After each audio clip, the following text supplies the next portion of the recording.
You're sitting alone at your kitchen table, scrolling through Reddit stories about toxic families and entitled people. When it hits you, you're not just reading one of these stories anymore, you're living it. Because your only son, the boy you raised and sacrificed everything for, just looked you in the eyes and chose his fiancée over you like you were an embarrassing extra in his perfect little life. But the real shock comes when that sweet, polite future daughter-in-law pulls you aside, voice trembling, and reveals a secret about your son so big it shatters everything you thought you knew about him. By the end of this story, you'll either see him as the villain or wonder if you are. So let's start at the moment your world tipped sideways. What would you do if your own child decided you were disposable? I'm Linda, I'm 58, and if this were an Our Relationships or AITA post, the title would probably be, My Son Chose His Fiancée Over Me. Then she exposed his secret. Am I the villain? I raised my son Jason almost entirely on my own. His father checked out before he turned 10, and from then on, it was just the two of us.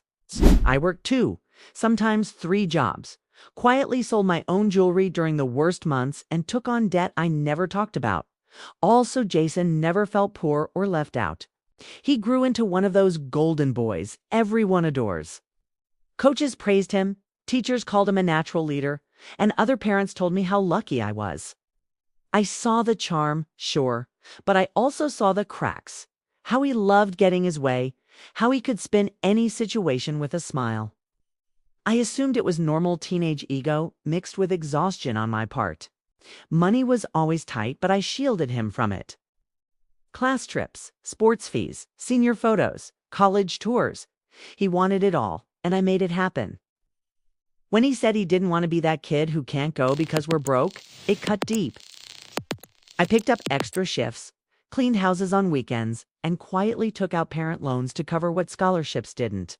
The loans were in my name. I never told him how much. I just said, focus on school. I'll handle the rest. By his late 20s, Jason had a solid tech job, a nice apartment, and a shiny new car with a payment higher than my rent. I convinced myself this was my payoff, that all those years of struggle meant something. Then he met Emily. At first, she seemed perfect, respectful, soft-spoken, helpful. She brought flowers on Mother's Day, asked about my life, and actually listened in a way my own son sometimes didn't. I thought I'd won the future daughter-in-law lottery. The first red flag came at a family dinner when Jason joked about how I wouldn't have to worry about money anymore once he married Emily. His tone was light, but something in it stung. Emily went quiet and shot him a look, quick, worried. I brushed it off. I didn't want to be the paranoid mom. As wedding planning ramped up, Jason drifted away. Everything suddenly needed to be perfect because Emily's parents are paying a lot. Decisions didn't include me anymore, big or small. I told myself this was normal, that I didn't want to be one of those mill horror stories online. Then everything changed. One afternoon, Emily asked if she could stop by just to talk. She showed up alone, pale and nervous, clutching her coffee like it was holding her together. She sat at my kitchen table and said very carefully, Linda, I need to ask you something, and I need you to be honest. Then, did Jason really pay for his college on his own? Or did you? I felt my heart climb into my throat. It was such a strange question, but there was something desperate in her eyes. So I told her the truth. The loans in my name, the extra jobs, the nights I cried from exhaustion while trying to keep us afloat. Emily's eyes filled with tears. She whispered. He told me his mom never helped him with anything. That he had to drag himself up because you were irresponsible with money. My stomach dropped. For a moment, I couldn't breathe. Jason, my son, the boy I worked myself sick to support, had rewritten our entire financial history into some story where he was the victim and I was the toxic one. Emily spoke carefully, like she was afraid I was going to break. Jason had told her he never wanted to end up like his broke mom, that I was bad with money, always guilting him, and that he'd saved himself through hard work. In reality, he'd lived a life I could barely afford to give him. But that wasn't even the worst part. Then Emily told me about the house. Jason had been hinting for months that once they were married, they'd never have to worry about money because he'd be getting access to things and inheriting early. She thought it meant savings or property. Then she repeated something he'd said in a recent argument, words that made my heart stop. My mom owes me. I sacrificed my youth because she couldn't get it together. The least she can do is make sure I'm set. It felt like a slap. This wasn't just about money anymore. It was about the version of me he had created to justify taking from me. In his mind, he was the hero reclaiming what I had supposedly stolen. Emily looked at me and whispered, "Linda, I don't think he's told me the truth about anything financial, and I'm scared. I'm scared to marry someone who can lie like that about his own mom." My hands shook. I went to my bedroom and came back with a folder no one ever saw on documents, payment histories, check stubs from jobs I took just to pay his tuition. I laid them out like evidence on a courtroom table. Emily read silently, tears building with every page. Finally, she choked out, "Oh my God, it's been using you this whole time." And then it got even worse. Emily admitted Jason had been pushing her to sign simple paperwork after the wedding documents. That would merge her savings with his investments. Her parents had created a nest egg for her, and she'd hesitated. He guilt-tripped her every time. "Do you not trust me?" "My mom never supported me, and now you're just like her. Same script, same manipulation, same villain me." We sat there, two women tied to the same man, realizing we had been manipulated in different ways. Shame, anger, heartbreak, all of it hit at once. And beneath it, something colder: resolve. I had spent decades protecting my son, only for him to turn me into the monster in his story because it benefited him. This wasn't family drama. This was a turning point. Emily wiped her eyes. "The wedding is in 3 weeks. My parents already paid so much. I love him, but I feel sick. I think I'm marrying a liar." The old me would have told her to keep the peace. But I was done swallowing pain. Then, voice trembling, she asked, "If I cancel the wedding or confront him, will you hate me?" I reached for her hand. "No, I will hate myself if I let another woman get trapped in a life built on lies because I stayed silent." For a moment, we weren't future in-laws. We were two people standing at the same crossroads. We built a plan, not revenge, but truth. A clear, honest reveal. Emily suggested telling her parents first. They deserved to know. And I didn't want to be painted as the bitter mom sabotaging everything in the shadows. The next evening, we met her parents. Kind, polite, middle-class professionals clearly proud of the upcoming wedding. Emily took a breath and told them everything. The loans, the lies, the fabricated rags-to-riches story he used for sympathy and control. Her mother's face twisted from confusion to fury. Her father listened, jaw tight. "Does he have any of this in writing?" "Messages?" Emily nodded and opened her phone. There it was, message after message of Jason calling me lazy, bad with money, emotionally manipulative, insisting he deserved whatever I had, pressuring her to let him access her accounts after the wedding. Her parents looked horrified. Her father finally turned to me. "Linda, is this all true? Everything you've done for him?" I opened my folder again, spread the documents across their coffee table, and said quietly, "I didn't want my son to feel poor. So I let myself become poor instead." The room went silent. This wasn't Reddit drama anymore. This was real betrayal.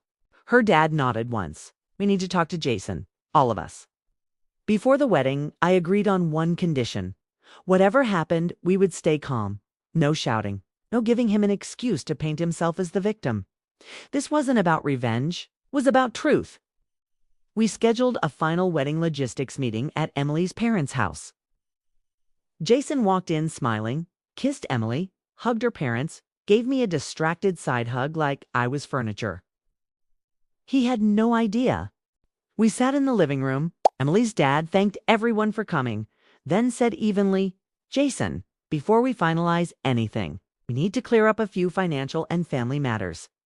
Jason shifted but kept his smile. Sure, whatever you need. He reached for Emily's hand. She kept hers folded. His grin flickered. Her dad asked, "Is it true your mother never helped you financially, and you paid for your education entirely on your own?" Jason blinked, looked at me, looked back yamosely. She tried, but I had to lift myself up. Why? Emily's mom leaned forward. "'Cause you told Emily repeatedly that you built everything alone, that your mother contributed almost nothing." Color crept up Jason's neck. "I mean, she helped some, but I finally spoke. Jason, I took out over $100,000 in loans. I worked 2 and 3 jobs. You know that?" He shot me a wounded look. "Mom, we talked about this. You guilt-tripped me with those loans. I never asked for them. I hustled because you couldn't manage money." The old hurt landed like a punch. Before I could answer, Emily placed her unlocked phone on the table. "I saved your messages," she said. "The ones where you claimed your mom never helped you, that she was irresponsible, that she owed you everything, and the ones where you used that story to pressure me to put my savings under your control after the wedding." Jason's head snapped toward her. "Why would you save those? Are you spying on me?" Her dad cut him off. "Jason, answer the question. Did you lie about your mother's sacrifices?" Jason floundered. "It's not lying, it's perspective. She did some things, but she also messed up. I had to fix my life." Emily's mom tapped the folder of loan documents. "Does this look like some things? Your mother is drowning in debt, so you could go to college without feeling less than. Yet you told our daughter that she abandoned you and you escaped her toxic finances. Do you understand how disturbing that is?" For the first time, Jason looked shaken. His charm slipped. He glanced at me, waiting for me to rescue him, like always. "I didn't. Tell them about when I sold my wedding ring to cover your bounce tuition check. Or the weekends I cleaned offices while you were at parties." Silence, heavy, final. Jason's jaw tightened. "Why are you all ganging up on me? You're making me look like a monster over exaggerations? I worked hard too. I had jobs, internships. You act like I did nothing." Emily's voice trembled but held steady. "No one said you did nothing. We're saying you erased your mother's sacrifice and turned her into a villain so you could control the narrative and me." Tears welled, but she didn't look away. "I love you, Jason, but I don't recognize the person who could do that." Then she did the one thing that ended everything. She slipped off her engagement ring and set it on the table. "I can't marry someone who lies so easily about the person who raised him. If you can twist her story into some heroic revenge fantasy where she's the burden, what will you do to me when it's convenient? This isn't an online AITA poll. This is my life." Jason stared at the ring as if it had betrayed him. "You're leaving me over this, over money details." Her dad stepped forward. "It's not money details. It's character. It's honesty. It's how you treat the person who sacrificed everything for you." He looked at Jason like he was finally seeing him clearly. "And right now, that picture isn't good." Jason turned to me, desperate now. "Mom, say something. Tell them you don't want this. Tell them you exaggerated how hard it was. Tell them you're not mad." He expected me to fold, to take responsibility, to save him. But this was the moment my own revenge story quietly finally took shape. For years, I'd been the background character in my son's life, the supporting extra in his self-made narrative, the one he mentioned in passing, if at all, the one he rewrote as careless, weak, a lesson in what not to be. Now, he was asking me to do it again, to sacrifice myself one more time to keep his image intact. I looked at him, really looked, and said, "Jason, I love you. I always will. But I won't lie for you. Not anymore. I won't pretend this debt isn't real, that these years didn't happen, that I didn't bleed for your future while you told people I held you back." My voice shook, but I didn't stop. "If you lose Emily over the truth, that's not on me. That's on you." The room stayed completely still. The Reddit-style family drama moment where everything hangs in the balance. Jason's face twisted, a mixture of rage and panic. "So that's it," he yelled. "You're all just going to dump me, okay? Over what hurt feelings?" Everyone exaggerates their story a little. Okay, everyone plays things up. "You're acting like I'm some villain." He grabbed his jacket, knocked Emily's ring off the table by accident, and stormed out, slamming the door behind him.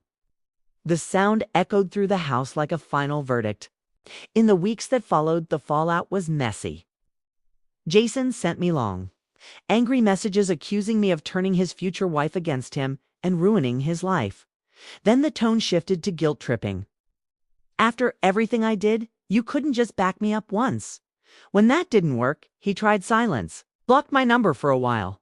Classic toxic family pattern control, guilt, withdrawal. But something was different now. For the first time in decades, I let the silence stand. I didn't chase him. I didn't beg him to come back. I started looking into debt counseling, into ways to finally confront those loans instead of hiding from them. I told the full truth to a couple of close friends, and for the first time heard out loud that what I'd gone through wasn't normal, and that what Jason did wasn't just ungrateful kid stuff. It was betrayal. And Emily, she stayed in touch. She called me one evening, weeks after the broken engagement, and said, "I'm so sorry everything happened like that." I know it hurts. I told her I was sorry too. But then she said something that made all the pain feel not worth it, but meaningful. "Your story saved me from marrying someone who doesn't value the truth. It saved me from years of emotional manipulation. I will never forget what you showed me." That was the cathartic part. Not watching him suffer, not some crazy revenge. Just knowing that, for once, my voice, my version of reality actually mattered.